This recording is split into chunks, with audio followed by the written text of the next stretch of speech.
ഇപ്പൊ പടക്കം പൊട്ടിച്ചാഘോഷിക്കുന്നു സംസ്ഥാനത്തിന്റെ വിവിധ ഭാഗങ്ങളിൽ ഡിവൈഎഫ്ഐ CATU പ്രവർത്തകർ. നമ്മൾ നേരത്തെ കണ്ട ദൃശ്യങ്ങൾ അല്ല, ഇതിപ്പോ പാലക്കാട് എന്നുള്ള ദൃശ്യങ്ങളാണ് നമ്മൾ കണ്ടുകൊണ്ടിരിക്കുന്നത്. നേരത്തെ CPM-ന്റെ തിരുവനന്തപുരത്തെ ഓഫീസുകളിൽ മുന്നിൽ നിന്നായിരുന്നു ആ ആഘോഷമെങ്കിൽ ഇത് പാലക്കാട് രാഹുൽ മാങ്കൂട്ടത്തിന്റെ മണ്ഡലത്തിൽ നിന്നുള്ള ആഘോഷം. ഡിവൈഎഫ്ഐ പ്രവർത്തകർ മധുരം വിതരണം ചെയ്യുന്നു. ബസ്സിൽ പോകുന്നവർക്കും വാഹനത്തിൽ പോകുന്നവർക്കും ഒക്കെ മധുരം വിതരണം ചെയ്യുന്നു.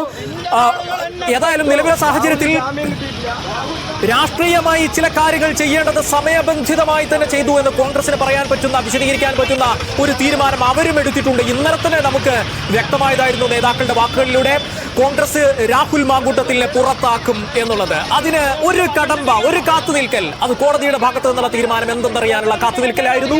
ആ കാത്തുനിൽക്കൽ അവസാനിച്ചു. കോടതിയുടെ തീരുമാനം വന്ന മിനിറ്റുകൾ തികഞ്ഞില്ല. അതിനു മുൻപ് തന്നെ കോൺഗ്രസിന്റെ തീരുമാനം അവർ അറിയിച്ചു. ഞങ്ങൾ പ്രാഥമിക അംഗത്വത്തിൽ നിന്ന് രാഹുൽ മാങ്കൂട്ടത്തിൽ MLA പുറത്താക്കിയിരിക്കുന്നു. ഇനി MLA സ്ഥാനത്ത് തുടരണോ എന്ന് രാഹുൽ തീരുമാനിച്ചോട്ടെ, അത് അയാൾക്ക് വിട്ടിരിക്കുന്നു. തുടരരുത് എന്നാണ് ഞങ്ങളുടെ അഭിപ്രായമെന്ന് കോൺഗ്രസ് നേതാക്കൾ പറയുന്നു. അപ്പോൾ വളരെ വ്യക്തമായ ശക്തമായ ഒരു സന്ദേശം ആ നിലയ്ക്ക് കോൺഗ്രസ് രാഷ്ട്രീയമായി നൽകുന്നു. നേരത്തെ തന്നെ ഈ വിവാദങ്ങൾ ഉയർന്നു വന്ന ആദ്യത്തെ ആരോപണങ്ങൾ പുറത്തു വന്ന പശ്ചാത്തലത്തിൽ സസ്പെൻഷൻ എന്നൊരു നടപടിയെടുത്ത് പാർട്ടി ഇക്കാര്യത്തിൽ വിട്ടുവീഴ്ചയില്ല എന്നുള്ള ഒരു രാഷ്ട്രീയമായ വിശദീകരണം നൽകാൻ കോൺഗ്രസിന് സാധിച്ചിരുന്നു. പക്ഷേ അതിനുശേഷം രാഹുൽ മാങ്കൂട്ടത്തിൽ വീണ്ടും തദ്ദേശ തെരഞ്ഞെടുപ്പ് പ്രചാരണ രംഗത്ത് സജീവമാകുന്നു, മാധ്യമങ്ങളോട് പ്രതികരിക്കുന്നു. വലിയ വിധത്തിൽ തന്റെ നിലപാട് പറഞ്ഞുകൊണ്ട് മുന്നോട്ട് പോകുന്നത് കണ്ടപ്പോൾ വീണ്ടും രാഷ്ട്രീയമായ വിഷയമായി ചർച്ചയായി അത് ഉയർന്നു വരികയായിരുന്നു. അതിനുശേഷമാണ് പരാതി മുഖ്യമന്ത്രിയുടെ മുമ്പിലേക്ക് എത്തുന്നത്. പോലീസ് പ്രത്യേക അന്വേഷണ സംഘം രൂപീകരിച്ച് പരാതിയുമായി പോകുന്നത്, രാഹുൽ മാങ്കൂട്ടത്തിൽ ഒളിവിൽ പോകുന്നത്. നിലവിലെ സാഹചര്യത്തിൽ ഇപ്പോൾ കോടതിയിൽ നമ്മൾ കണ്ട പോലെ മുൻകൂർ ജാമ്യാപേക്ഷ തള്ളുന്നിടത്തേക്ക് വരെ കാര്യങ്ങൾ എത്തിയത് എന്നുള്ള പ്രധാനപ്പെട്ട ഒരു വിഷയം. പാലക്കാട്ടെ ഉപതെരഞ്ഞെടുപ്പ് കഴിഞ്ഞ് റിസൾട്ട് വരുന്ന ദിവസം സരിൻ പറഞ്ഞ കണക്കുകൾ കേട്ടിട്ട് ഡിവൈഎഫ്ഐയും SFIയും ഈ പറയുന്ന കൂട്ടരൊക്കെ നിരവധി ലഡു ഓർഡർ ചെയ്ത് വെച്ചിരുന്നതാ. പക്ഷെ അന്ന് അത് ആഘോഷിക്കാൻ പറ്റിയില്ല. സരിൻ പറഞ്ഞ കണക്കുകളൊക്കെ തെറ്റിപ്പോവുകയാണ് കണ്ടത്. തെറ്റിപ്പോകുന്ന ഒരു സിറ്റുവേഷനാണ് നമ്മൾ പാലക്കാട് കണ്ടത്. അതുകൊണ്ട് തന്നെ അന്ന് അത് ആഘോഷിക്കാൻ കഴിയാതിരുന്നവർ ഇന്ന് ആഘോഷിക്കുകയാണ്. ഇന്ന് വേണ്ട വിധം ആഘോഷിക്കുകയാണ്. ഈ ആഘോഷത്തിൽ എന്തുണ്ടെന്ന് ചോദിച്ചാൽ ഈ ആഘോഷത്തിലെല്ലാം ഉണ്ട്. രാഹുൽ മാങ്കൂട്ടത്തിൽ ആരായിരുന്നു എന്നുള്ളതിന്റെ പച്ചയായ തെളിവാണ് ഈ ആഘോഷങ്ങൾ. എത്രമാത്രം രാഹുലിനെ ഇവർ ഭയപ്പെട്ടിരുന്നു, രാഹുൽ എത്രമാത്രം ഇവരുടെ കണ്ണിലെ കരടായിരുന്നു എന്നതിന്റെ തെളിവാണ്, നേർചിത്രമാണ് ഈ ആഘോഷങ്ങൾ നമുക്ക് തെളിയിച്ചു തരുന്നത്. എന്താണെങ്കിലും ആഘോഷങ്ങൾ തകൃതിയായി നടക്കട്ടെ. ഈ ആഘോഷങ്ങൾ നടക്കുമ്പോൾ നിങ്ങളുടെ ആഘോഷങ്ങളിൽ പങ്കാളികളാക്കേണ്ട ചില ആളുകളുണ്ട്. അവരുടെ പേരൊന്ന് ഞാൻ ഇവിടെ പറഞ്ഞു പോകാം. കാരണം അവരെ ഈ ആഘോഷത്തിൽ നിന്ന് ഒരിക്കലും വിട്ടു നിർത്താൻ പറ്റില്ല. നിങ്ങൾ പാലക്കാട് ആഘോഷം നടത്തുമ്പോൾ ആ പാലക്കാട് നിന്ന് കിലോമീറ്ററുകൾ മാത്രം സഞ്ചരിച്ചാൽ, മിനിറ്റുകൾ മാത്രം സഞ്ചരിച്ചാൽ അവിടെ മണ്ണാർക്കാട്ട് PK ശശി എന്ന് പറയുന്ന നിങ്ങളുടെ ഒരു നേതാവുണ്ട്. ഇപ്പോഴത്തെ KTDCയുടെ ചെയർമാനായിട്ടുള്ള PK ശശി ഉണ്ട്. മനസ്സിലായില്ലേ? ആ ശശിയെ നിങ്ങൾ പങ്കാളിയാക്കണം. പിന്നെ നിങ്ങളുടെ എല്ലാം കപ്പിത്താനായിട്ടുള്ള പിണറായി വിജയൻ, ആ പിണറായി വിജയൻ ഇരിക്കുന്ന മുഖ്യമന്ത്രിയുടെ ഓഫീസുണ്ട് അങ്ങ് സെക്രട്ടേറിയറ്റിൽ. അവിടെ മുഖ്യമന്ത്രിയെ കാണാൻ വരുന്നവർ മുഖ്യമന്ത്രിയെ കാണണോ വേണ്ടയോ എന്ന് തീരുമാനിക്കുന്ന, മുഖ്യമന്ത്രി ഇരിക്കുന്ന റൂമിന്റെ ഡോറ് തുറന്നു കൊടുക്കുന്ന, ആരൊക്കെ മുഖ്യമന്ത്രിയെ കാണണം ആരൊക്കെ കാണാൻ പാടില്ല എന്ന് തീരുമാനിക്കുന്ന P ശശിയുണ്ട് അവിടെ. ആ ശശിയെയും നിങ്ങൾ മാറ്റി നിർത്തരുത്. നിങ്ങളുടെ ആഘോഷത്തിൽ അവരെയും കൂടി പങ്കാളികളാക്കണം. തീർന്നോ? അവിടെ തീരില്ല. പിന്നെ അവിടുന്ന് ഇങ്ങോട്ട് വന്നാൽ തോമസ് ഐസക്കുണ്ട്, കടകംപള്ളി സുരേന്ദ്രനുണ്ട്, AK ശശീന്ദ്രനുണ്ട്, ഗണേഷ് കുമാറുണ്ട്, മുകേഷ് ഉണ്ട്, പിന്നെ KT ജലീലുണ്ട്. അങ്ങനെ തുടങ്ങി നിരവധിയായ ആളുകൾ മറ്റൊരിടത്ത് വേറെയും ഉണ്ട്. മുഖ്യമന്ത്രിയുടെ കൂടെ നിയമസഭയിൽ ട്രഷറി ബെഞ്ചിൽ ഇരിക്കുന്നവർ, മുഖ്യമന്ത്രിക്ക് പിന്നിലായിരിക്കുന്നവർ, രാജാവിന് വേണ്ടി മേശയിൽ കൈതട്ടുന്നവർ, അങ്ങനെ എണ്ണിയാൽ ഒടുങ്ങാത്ത ഒരുപാടധികം ആളുകളുണ്ട്. അവരെ കൂടി നിങ്ങൾ ഈ പറയുന്ന ആഘോഷത്തിൽ പങ്കാളികളാക്കണം. പിന്നെ എല്ലാത്തിന്റെയും അണ്ടിയുടെ നീളവും ബീജത്തിന്റെ എണ്ണവും കൗണ്ടും എണ്ണി നോക്കി തിട്ടപ്പെടുത്തുന്ന AK ബാലനെയും PK ശ്രീമതിയെയും, അവരെ രണ്ടുപേരെയും ഇതിൽ നിന്ന് നിങ്ങൾ ഒഴിവാക്കാൻ പാടില്ല. നിങ്ങളുടെ ആഘോഷത്തിൽ അവരെയും കൂട്ടണം. ചുരുക്കി പറഞ്ഞാൽ നിങ്ങൾ ആഘോഷത്തിന്റെ മുൻപന്തിയിൽ നിൽക്കേണ്ട ഒരുപാടധികം ആളുകളുണ്ട്. അവരെയൊന്നും നിങ്ങൾ മറന്നു പോകരുത് എന്നുള്ള ഒരു അപേക്ഷ മാത്രമേ നിങ്ങൾക്ക് മുന്നിലുള്ളൂ. നിങ്ങൾ ആഘോഷിച്ചോളൂ. കാരണം രാഹുലിന്റെ വീഴ്ച അത് നിങ്ങളുടെ സ്വപ്നമായിരുന്നു.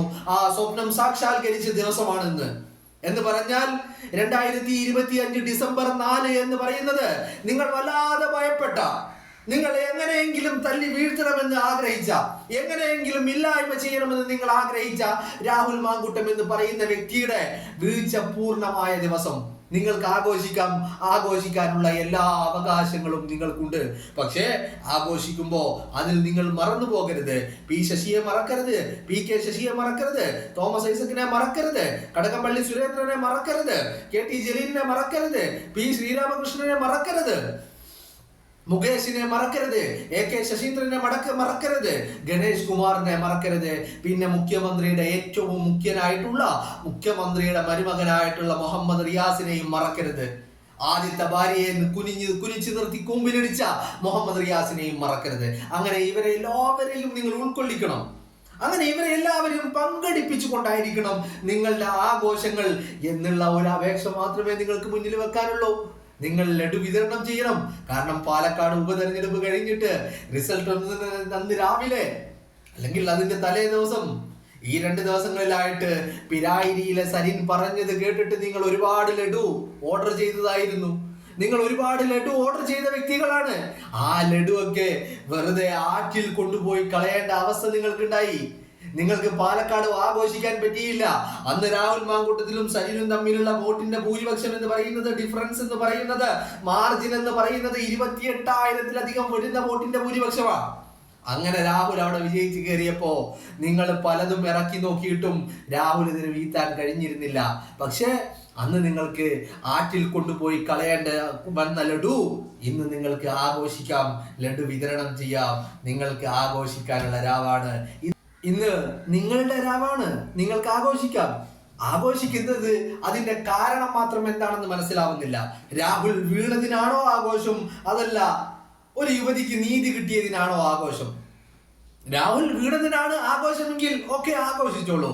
സ്ത്രീക്ക് നീതി കിട്ടിയതിനാണ് ആഘോഷമെങ്കിൽ മുകേഷ് പീഡിപ്പിച്ചതും സ്ത്രീയെയായിരുന്നു, P ശശി പീഡിപ്പിച്ചത് സ്ത്രീയെയാണ്, PK ശശി പീഡിപ്പിച്ചത് സ്ത്രീയെയാണ്, ഗണേഷ് കുമാറും ഈ പറയുന്ന ശശീന്ദ്രനും കടകംപള്ളിയും തോമസ് ഐസക്കും ഒക്കെ വിളിച്ച് ഹോട്ടൽ റൂമിലേക്കും മൂന്നാറിലെ റിസോർട്ടിലേക്കും ഒക്കെ ക്ഷണിച്ചത് സ്ത്രീകളെയായിരുന്നു. അപ്പോ അവർക്ക് എന്താണ് നീതി വേണ്ടേ? അതോ അവരൊക്കെ സ്ത്രീകളല്ലേ, ഇനി വേറെ വല്ലവരുമാണോ എന്നുള്ളത് കൂടി നിങ്ങളൊന്ന് പറഞ്ഞു തരണം. മനസ്സിലായില്ലേ? പിന്നെയുള്ളത് ധാർമ്മികത എന്താണ് എന്ന് എനിക്ക് തീരെ ആലോചിച്ചിട്ട് മനസ്സിലാകുന്നില്ല. ഒരുത്തൻ അയ്യപ്പന്റെ പൊന്ന്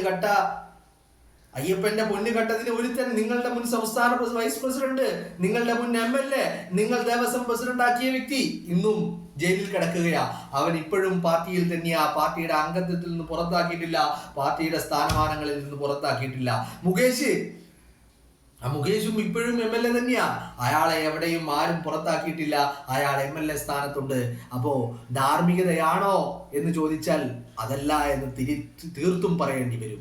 സ്ത്രീയുടെ സുരക്ഷയാണോ എന്ന് ചോദിച്ചാൽ അതും അല്ല എന്ന് തീർത്തും പറയേണ്ടി വരും. പിന്നെ എന്താണ് ആഘോഷിക്കാനുള്ള കാരണം? വലിയ ഒരു രാഷ്ട്രീയ എതിരാളി വീണിരിക്കുന്നു.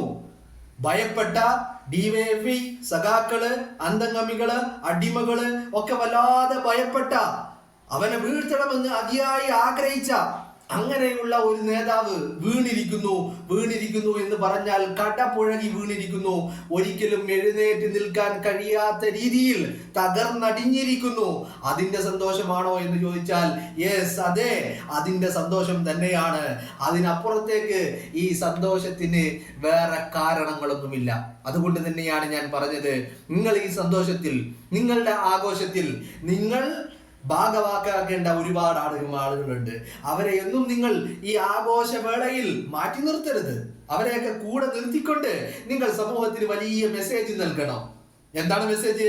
ഞങ്ങൾ സ്ത്രീകളുടെ സംരക്ഷകരാണ് എന്നുള്ള മെസ്സേജ്. അപ്പോ ആ സ്ത്രീകളുടെ സംരക്ഷകരായിട്ട് മുന്നിൽ നിൽക്കേണ്ടവരാരാ? മുകേഷാണ്, P ശശിയാണ്, PK ശശിയാണ്, തോമസ് ഐസക്കാണ്, കടകംപള്ളിയാണ്. അങ്ങനെ എണ്ണിയാലൊടുങ്ങാത്ത ആളുകൾ അവരുടെ മുന്നിൽ നിർത്തിക്കൊണ്ട് വേണം നിങ്ങൾ സ്ത്രീകളുടെ സംരക്ഷണം ഉറപ്പുവരുത്താൻ.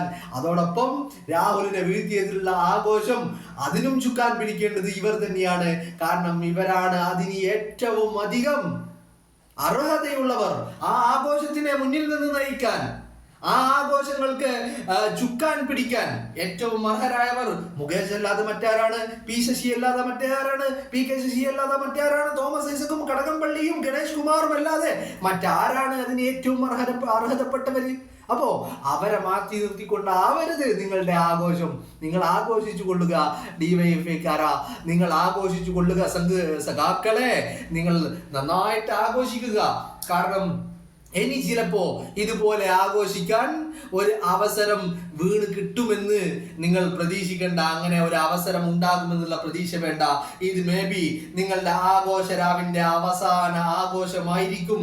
ഇനി അടുത്തത് നിങ്ങളുടെ ഘോഷയാത്രയായിരിക്കും. അയ്യന്റെ പൊന്നുഘട്ടത്തിൽ, ശബരിമലയിലെ അയ്യന്റെ പൊന്നുഘട്ടത്തിലുള്ള ജയിലിലേക്കുള്ള ഘോഷയാത്ര. അവിടെ നിങ്ങൾക്ക് ആഘോഷിക്കാൻ വകുപ്പുകൾ ഉണ്ടാവില്ല. അതുകൊണ്ട് ഇപ്പൊ നിങ്ങൾ ആഘോഷിക്കുക, നന്നായിട്ട് ആഘോഷിക്കുക, മതിമറന്ന് ആഘോഷിക്കുക. കാരണം രാഹുൽ വീണിരിക്കുന്നു. നിങ്ങളുടെ കണ്ണിലെ കരട് അത് നിങ്ങൾ വീഴ്ത്തിയിരിക്കുന്നു.